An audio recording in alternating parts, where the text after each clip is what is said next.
स्वागत है हमारे YouTube चैनल में। फ्रेंड्स, आज जो है हम पार्ट 3 करने वाले हैं और फिजिक्स के लिए ये इम्पोर्टेंट है और आने वाले एग्ज़ाम, कोई भी कॉम्पिटिटिव एग्ज़ाम में फिजिक्स के 10 या 20 क्वेश्चन या 25 क्वेश्चन आते ही आते हैं।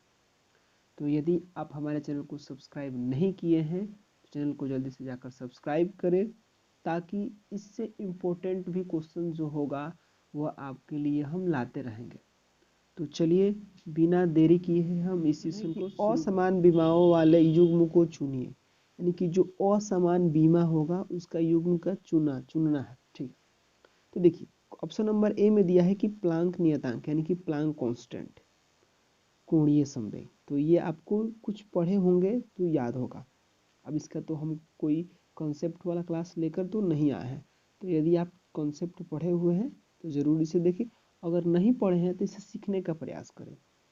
तो इसका मतलब है कि प्लांक कांस्टेंट यानी कि प्लांक नियतांक का जो बीमा होता है वो भी किसका होता है, कोणीय संवेग का होता है। सेकंड है बी ऑप्शन में है कि आवेग का जो बीमा होता है वह रेखीय संवेग का होता है। ये जब आप कॉन्सेप्ट पढ़िएगा तो आपको समझ में अच्छी तरह से आ जाएगा। फिलहाल जो है अभी समझते जाना है आपको। लिखा है कि आवेग और रेखीय संवेग ये भी जो होता है समान होता है। यहाँ पर लिखा है कि कोणीय संवेग और आवृत्ति ये समान नहीं होता है। हाँ, दाब और यंग प्रतिस्थता गुणक इसका भी समान होता है। तो मैं ऑप्शन नंबर जो सी है ये क्या हो गया है, आंसर सही मिल चुका है।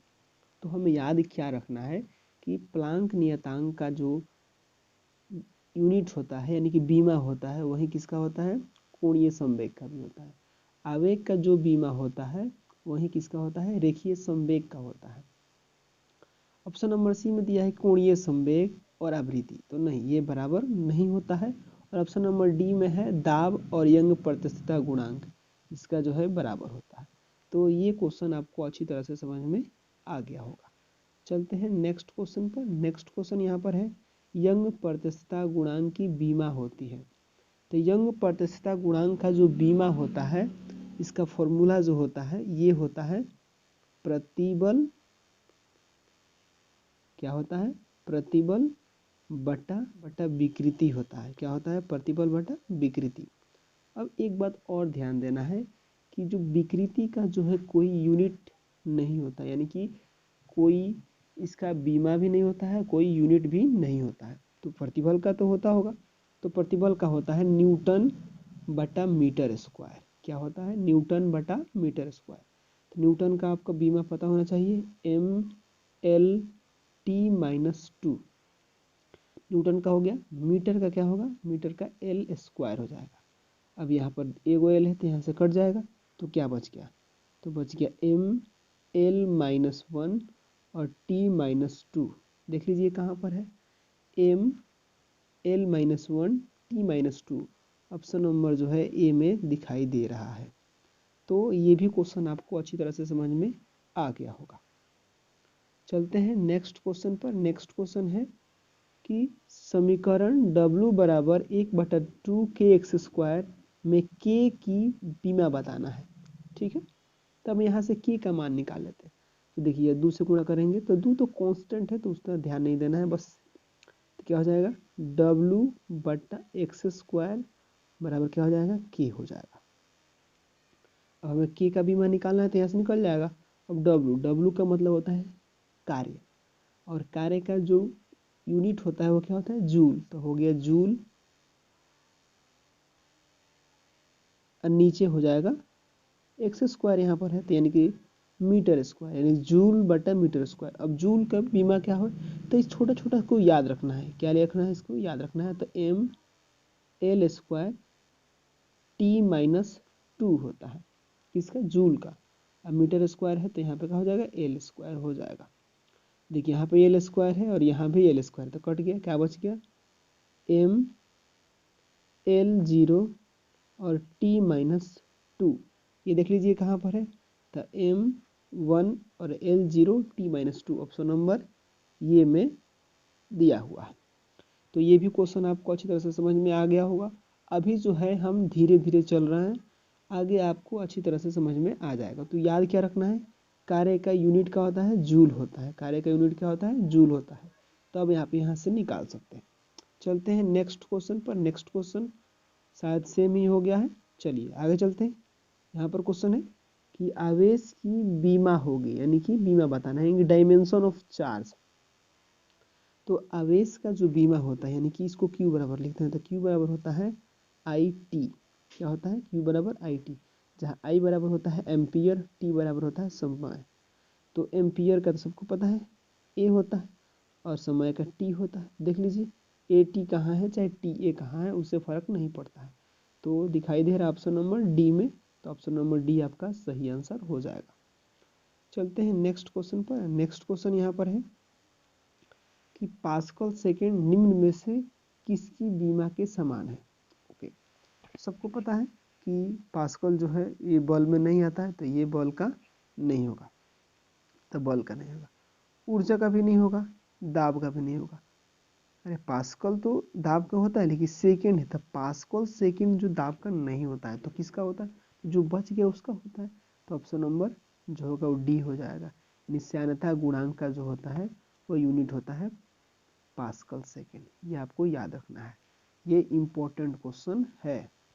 पूछा गया है कि श्यानता गुणांक का बीमा क्या होता है, चाहे पूछ सकता है कि श्यानता गुणांक का यूनिट क्या होता है, यानी कि जो है उसका मात्रक क्या होता है, तो पास्कल सेकेंड होता है, याद रखना है। चलते हैं नेक्स्ट क्वेश्चन पर। नेक्स्ट क्वेश्चन है स्थितिज ऊर्जा की बीमा क्या होती है। तो देखिए आपको याद रखना है कि कोई भी एनर्जी होगा, कोई भी क्या होगा, एनर्जी होगा, तो उसका जो बीमा होता है वह होता है mL² T-2 होता है। कितना होता है, mL² T-2 होता है। तो देखिए कहाँ दिया गया है, तो हमको दिखाई दे रहा है ऑप्शन नंबर बी में सही आंसर है। यदि आपका ऑप्शन नंबर बी है तो आपका सही आंसर है। चलते हैं नेक्स्ट क्वेश्चन पर। नेक्स्ट क्वेश्चन है यहाँ पर कि प्लांक स्थिरांक, यानी कि प्लांक कांस्टेंट। ओके, तो प्लांक कांस्टेंट और जड़त्व आघूर्ण की बीमा का अनुपात निम्न में से किस राशि के बराबर है। कोई बात नहीं, यहाँ से हम निकाल लेंगे। तो प्लांक स्थिरांक का जो यूनिट और इसका जो आघूर्ण यानी कि जड़त्व आघूर्ण की जो बीमा होती है, तो प्लांक कांस्टेंट हम निकाल सकते हैं। E बराबर होता है H म्यू। तो यहाँ से H जो होता है प्लांक कांस्टेंट होता है, तो H बराबर निकल जाएगा। जड़त्व आघूर्ण का फॉर्मूला होता है I बराबर होता है mR²। अब इसको बटा करिएगा तो आपका आंसर जो होगा वो चला आएगा T इनवर्स, यानी कि आवृत्ति को बोलते हैं T इनवर्स, यानी कि ऑप्शन नंबर ए हमारा क्या हो जाएगा, सही आंसर हो जाएगा। समझ में आ रहा है क्वेश्चन। चलते हैं नेक्स्ट क्वेश्चन पर। नेक्स्ट क्वेश्चन है निम्न में से किस समूह की बीमाएं समान है, यानी सॉरी भिन्न है। यहाँ पे ध्यान देना है कौन सी क्या है, भिन्न है, यानी कि अलग है। तो देखिए विभवांतर, विद्युत वाहक बल और वोल्टेज ये सबका बराबर होता है, ठीक है। दाब, प्रतिबल, यंग गुणांक यानी कि यंग प्रत्यस्थता गुणांक, यानी कि इसको बोल सकते हैं यंग्स मॉडुलेशन चाहे मॉडुलस, तो इसका भी क्या होता है, समान होता है। ऊर्जा, उष्मा, उष्मा भी एक प्रकार का ऊर्जा है, ऊर्जा भी तो ऊर्जा है और कार्य भी एक ऊर्जा ही है। तो ये भी ऑप्शन नंबर सी जो है ये सब बराबर है, लेकिन हमें देखना क्या है, भिन्न। तो देखिए द्विध्रुव आघूर्ण और विद्युत फ्लक्स और चुंबकीय क्षेत्र, ये चुंबकीय जो फ्लक्स है इसका जो होता है ये होता है चुंबकीय, विद्युत क्षेत्र का होता है न्यूटन बटा मीटर स्क्वायर और इसका होता है न्यूटन मीटर होता है, ये याद रखना है। सॉरी गलती कर रहे हैं हम, इसमें जो है न्यूटन बटा मीटर होता है, क्या होता है, एक मिनट रुकिए। हाँ, इसका विद्युत क्षेत्र का जो होता है, विद्युत क्षेत्र का न्यूटन बटा मीटर होता है, न्यूटन बटा मीटर होता है किसका, विद्युत क्षेत्र का। जिस फ्लक्स का होता है न्यूटन मीटर होता है, क्या होता है, न्यूटन मीटर होता है। और द्विध्रुव आघूर्ण का जो होता है वह होता है कूलॉम मीटर होता है, क्या होता है, कूलॉम मीटर होता है। तो ये सबका अलग अलग हो रहा है, तो ऑप्शन नंबर डी जो होगा सही आंसर हो जाएगा। चलते हैं नेक्स्ट क्वेश्चन पर। नेक्स्ट क्वेश्चन है कि इनमें से किसकी बीमाएं शेष 3 से अलग है, यानी कि डिफरेंट फ्रॉम द रिमेनिंग 3, यानी कि जो 4 दिया गया है इसमें से 3 में से एक अलग होगा। ओके, तो कार्य की जो बीमा होती है वही ऊर्जा की होती है, तो इन दोनों सेम हो गया। और जो ऊर्जा की बीमा होती है वही होती है बल आघूर्ण की, तो ये तीनों का है सेम है। तो ऑप्शन नंबर ए जो होगा ये शक्ति जो है अलग होता है। ठीक है, यानी कि इसका जो बीमा होगा ये उसका भी बीमा होगा और ये भी उसका बीमा होगा, यानी कि तीनों का बीमा क्या होता है, समान होता है। तो सबसे अलग कौन सा हो जाएगा, शक्ति हो जाएगा। चलते हैं नेक्स्ट क्वेश्चन पर। नेक्स्ट क्वेश्चन है कि असमान बीमाओं वाले युग्मों को चुनिए। शायद ये क्वेश्चन हो चुका है, चलिए कोई बात नहीं, इसका डायरेक्ट हम आंसर को बता देते हैं। तो ऑप्शन नंबर सी जो होगा वह सही आंसर हो जाएगा। यदि आपने पहले पढ़े हुए थे तो ये क्वेश्चन आपसे आना चाहिए था। चलिए चलते हैं नेक्स्ट क्वेश्चन पर। नेक्स्ट क्वेश्चन यहाँ पर है कि ML3T-1 और Q-2 किस राशि की बीमा है। तो किस राशि की बीमा है, तो ये आपको याद होना चाहिए। याद क्या करना है, आप बना भी सकते हैं। तो यदि आप पढ़े हैं तो आप इसको बना लीजिएगा, डायरेक्ट इसका हम आंसर बता देते हैं। तो इसका जो आंसर होगा वह ऑप्शन नंबर ए सही आंसर हो जाएगा, यानी कि प्रतिरोधकता का जो होता है बीमा होता है। चलते हैं नेक्स्ट क्वेश्चन में। नेक्स्ट क्वेश्चन है कि किस भौतिक राशि की बीमा M1L-3 के तुल्य है, यानी कि इक्वल है। तो ये जो होता है इसका भी आंसर है ऑप्शन नंबर बी सही आंसर, यानी कि सौर नियतांक। तो जिनका ऑप्शन नंबर बी है उनका आंसर बिल्कुल सही है। चलते हैं नेक्स्ट क्वेश्चन पर। नेक्स्ट क्वेश्चन है कि बीमाहीन भौतिक राशियां। तो बीमाहीन यानी कि the physical quantity that has been the dimension no dimension, यानी कि डायमेंशन लेस, इसका कोई बीमा नहीं है। तो आपको ये भी होना चाहिए याद। कोणीय वेग जो होता है इसका होता है टाइम इनवर्स, तो ये नहीं होगा। तो इसका जो आंसर होता है वो ऑप्शन नंबर डी, यानी कि विकृति का कोई बीमा नहीं होता है। तो ये भी याद रखना है। अपवर्तनांक हो गया, विकृति हो गया, अपेक्षिक विद्युतशीलता हो गया, अपेक्षिक चुंबकशीलता हो गया, इसका कोई डायमेंशन नहीं होता है। खासकर याद रखना है बस अपवर्तनांक और विकृति, ये बीमाहीन राशि है, इसकी कोई बीमा नहीं होती है। चलते हैं नेक्स्ट क्वेश्चन पर। नेक्स्ट क्वेश्चन है कि निम्न युग्म में कौन सा युग्म भिन्न बीमाओं रखता है, मतलब अलग अलग बीमा रखने वाला है। तो देखिए, रेखीय संवेग और बल आघूर्ण, प्लांक कांस्टेंट और कोणीय संवेग। देखिए ये नजर आ रहा है, अभी बताए हुए थे पीछे, प्लांक नियतांक और वो कोणीय संवेग ये सेम होता है। तो सेम वाला तो नहीं देखना है हमको, भिन्न देखना है, अलग। तो ऑप्शन नंबर ए हो सकता है, लेकिन आगे देख लेते हैं। हम आगे बताए हुए थे दाब और प्रत्यास्थता गुणांक, ये भी सेम होता है। बल आघूर्ण और ऊर्जा कोई भी हो, ये भी क्या होता है, सेम होता है। तो हमारा जो होगा ऑप्शन नंबर ए जो होगा ये डिफरेंट हो जाएगा। तो ऑप्शन नंबर ए हमारा सही आंसर हो जाएगा। चलते हैं नेक्स्ट क्वेश्चन पर। नेक्स्ट क्वेश्चन यहाँ पे बल आघूर्ण का बीमा होता है। तो dimension formula of the torque, यानी कि टॉर्क की जो होती है डायमेंशन फॉर्मूला क्या होता है। तो टॉर्क का जो डायमेंशन फॉर्मूला होता है, यानी कि बल आघूर्ण जो होता है ये आपको पता है ऊर्जा के बराबर होता है। तो ऊर्जा का डायमेंशन लिख दीजिए। तो ऊर्जा का डायमेंशन आपको याद होना चाहिए, ML2T-2 होता है। अब देख लीजिए कहाँ दिया है, कहीं भी दे सकता है, एल पहले भी दे सकता है, एम बीच में भी दे सकता है, तो उससे घबराने वाली कोई बात नहीं है। तो हमको लग रहा है ऑप्शन नंबर ए में, यदि आपका ऑप्शन नंबर ए है तो बिल्कुल सही आंसर आपने चूज किया है। चलिए चलते हैं नेक्स्ट क्वेश्चन। आवृत्ति का जो बीमा होता है वह होता है टाइम इनवर्स। क्या होता है, टाइम इनवर्स। देख लीजिए कहाँ पर है, इसको लिखेंगे कैसे, तो लिख लेते हैं हम यहाँ पर M0 L0 और T-1। देखिए कहाँ पर है, तो M0 L0 T-1, यानी ऑप्शन नंबर बी में सही आंसर दिया गया। यदि आपने ऑप्शन नंबर बी को चूज किया है तो बिल्कुल सही आंसर चूज किया है आपने।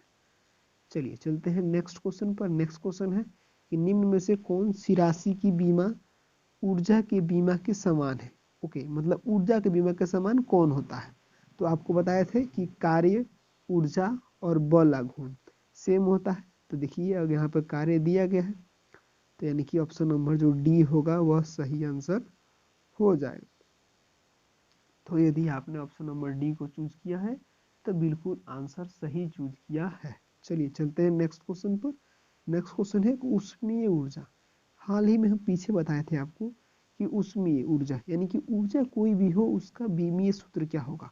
तो ऊर्जा है तो इसका सूत्र हो जाएगा mL2T-2 यानी कि m1L2T-2 ऑप्शन नंबर ए में दिया गया है। आशा करते हैं कि ये क्वेश्चन आपको समझ में आ रही होगी। हाँ, यदि आपको क्वेश्चन समझ में नहीं आ रही है तो आप कमेंट कर सकते हैं। ये क्वेश्चन को पुनः अच्छी तरह से और बेहतर ढंग से आपके सामने लाया जाएगा। चैनल को सब्सक्राइब भी कर लीजिएगा।